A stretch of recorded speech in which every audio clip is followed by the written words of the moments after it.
आज आप सीखने वाले हो सेल रेफरेंस। एक्सेल को सीखने के लिए सेल रेफरेंस का समझना बहुत जरूरी होता है। एक्सेल के अंदर सेल्स होते हैं, उन सेल का एक एड्रेस होता है A1, B1, C1। वो जो एड्रेस होता है उसी को हम लोग सेल रेफरेंस कहते हैं। और 3 टाइप्स के सेल रेफरेंस होते हैं, रिलेटिव रेफरेंस, एब्सोल्यूट रेफरेंस और मिक्स्ड रेफरेंस। आइए सीखते हैं। ये है रिलेटिव रेफरेंस। एक सिंपल सी टेबल बनी हुई है जिसमें कुछ इनकम लिखी हुई है और एक्सपेंस लिखा हुआ है, और इनकम में से एक्सपेंस को माइनस करेंगे तो एक नेट इनकम निकल कर आ जाएगी। तो उसके लिए एक फॉर्मूला लगाते हैं, इक्वल, एक ये सेल एड्रेस लगाया हमने C4 माइनस D4 और एंटर कर दिया।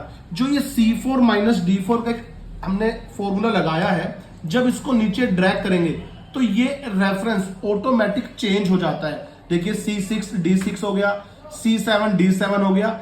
इस रेफरेंस को हम लोग रिलेटिव रेफरेंस बोलते हैं क्योंकि ये रेफरेंस बदलता रहता है। अब हम सीखते हैं एब्सोल्यूट रेफरेंस के बारे में। ये आ गया एब्सोल्यूट रेफरेंस। एक छोटी सी टेबल बनाई हुई है, हमें परसेंटेज निकालनी है। ये परसेंटेज के सेल एड्रेस पे आ जाते हैं, इक्वल लगाते हैं। ये एक सेल एड्रेस दिया हमने C4 और डिवाइड हमने किया इसको 100 से, जो एक सेल एड्रेस है D2, और एंटर लगा दिया। 85% आ चुकी है। अब हम इसको नीचे ड्रैग करते हैं। जब इसको नीचे ड्रैग करते हैं तो यहाँ पे आंसर गलत हो गया। चेक करते हैं कैसे।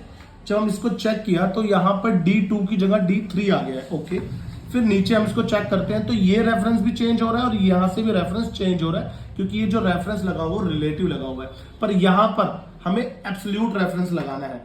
तो हम क्या करेंगे, जो ये एड्रेस है 100 का D2, आप क्या कीजिए, D से पहले आकर डॉलर का साइन लगा दीजिए और 2 से पहले भी डॉलर का साइन लगा दीजिए। अब ये जो रेफरेंस है ये एब्सोल्यूट रेफरेंस है। एंटर लगाइए और जब आप इसको खींचोगे तो ये जो सेल एड्रेस है D2 ये लॉक हो गया है। अब ये चेंज नहीं होगा।